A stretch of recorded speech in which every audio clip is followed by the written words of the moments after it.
I started out, I wasn't a builder, you know, I had no experience, but I consider myself a builder now.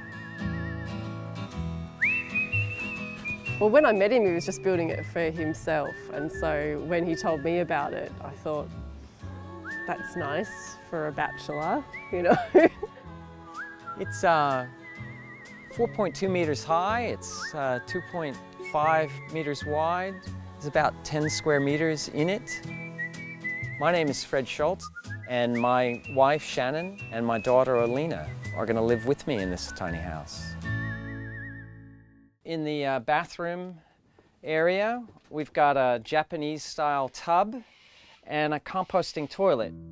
I have to believe that people have fallen in love with a big home, got the mortgage that went with it, they have the job to afford the house, but then, you know, jobs change and mortgages are long, and that's a bit of a trap.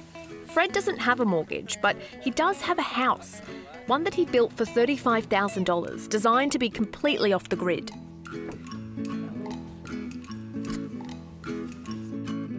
I really love the idea that instead of having a mortgage where I don't see my husband because he's working all the time, here we go, I'm going to actually have family time together. And when you think about the bed, you got to think about, you know, making love in the bed. So the bed has to work for lovemaking. So that's a good design criteria. Does this work for you guys? We haven't christened it yet. Tried it yet. Fred's house is typical of what's being called the tiny house movement. Billy, you've towed one of these before, you said. Yeah. A mini mobile oasis in a big, bustling city. We are expecting Melbourne to grow to be a city of 8 million. So where are we going to put people? Tiny living essentially means choosing more time over mortgage, sustainability over size. For a lot of people, that's an appealing choice. I'm really hoping that Melbourne sort of picks up the tiny house movement.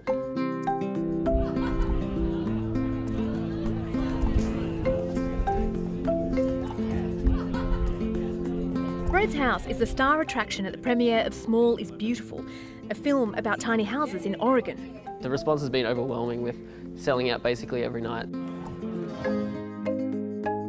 In the US, small is big, and here at least, it's getting bigger. I think there are a lot of people who are living tiny out there. They just are living under the radar. Now we call it a movement because I think it's becoming a bit more mainstream.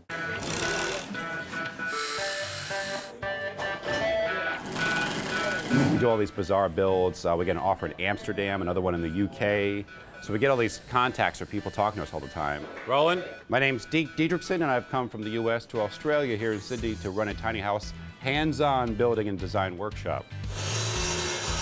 We got about 25 people here. It's sold out, like, real fast. Deke is a tiny house guru of sorts who's made a name building small structures for decades. Over in the US, there's certainly a lot more people building, designing tiny houses. Part of it is the cost of materials is way cheaper than here.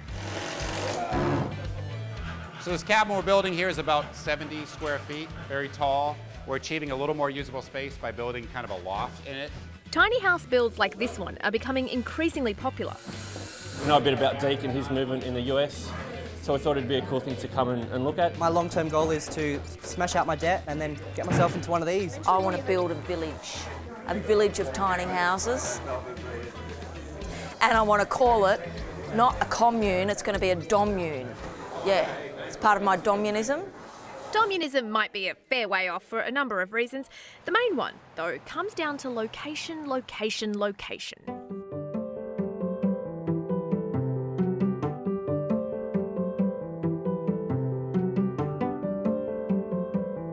So Warburton's it's a country town about an hour and a half from Melbourne.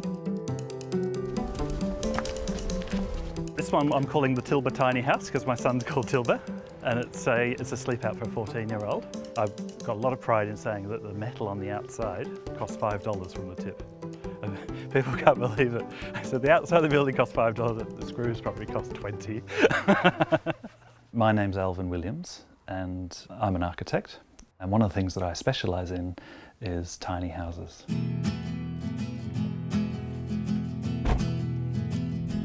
So there's a number of reasons that people are asking me if I can help them with tiny houses. Sometimes they feel like they're never going to get into the property market and they want to look at different alternatives. Sometimes it's about sustainability and people wanting to have a more minimal lifestyle. There's quite a few people around this town who have little backyard structures, from sheds to shemples to sleep outs to yoga rooms and studios. What's a shemple? A shemple is a cross between a shed and a temple. So I think it's just under 10 square metres. This so-called shemple is home to a friend of Alvin's. I think her long-term plan is to build another thing like this, which then has a kitchen and bathroom functions. At the moment she does that in a caravan. The term shemple is as good as any to describe this dwelling really, because it doesn't actually have a name. There is no tiny house regulation. And so you actually enter this region where you could be building a cubby, or it could be art even, but it's not necessarily called a building. Probably the most pressing question around tiny houses, though, is where do you put them? State and local councils have different rules regarding the use of land, so you can build things, but depending on their size and purpose, you might not be able to put them where you want. There's also restrictions on how many people can live on one plot of land and for how long. So for tiny houses to really take off, there's got to be a clearer definition of what they are, and perhaps even a different approach to space. Hi Alvin, how you doing? Hi Kerry, how are you? Good to see you. Come around the back. Yeah, it's lovely to see you. Yeah, most people are just, the whole thing doesn't compute. I think that's Alvin's clever design. Oh, it's toasty in here. Yeah, very warm. Yeah, oh, this looks great. Haven't seen this kitchen yet. Alvin designed this house for Kerry and her 3 dogs. You're probably thinking, this is not a tiny house, it's not even small, but you're wrong. So this is my garage. It's actually the same size as my house. People don't believe me when I tell them that they're the same sizes. Yeah, they come in here and they sort of laugh at me. In the space of a 2-car garage is an ample kitchen, bedroom, bathroom, lounge and loft, all completely off the grid. I'm horrified by the amount of stuff I've got to leave behind in the other house that I actually don't need and I probably never needed. This is my shame. It's my office. Kerry's in the process of moving, and for her, the move is not about leaving behind an old house, but an old life. We express ourselves through our houses and then they reflect back to us. The process of moving from the other house to this house has been an extraordinary expression of that, because the other house was quite dark and dingy and this one is much warmer. Tiny houses, as the saying goes, are not for everybody, but they are for anybody. The secret to their growth, though, is an appreciation not necessarily of the houses themselves, but the homes they create.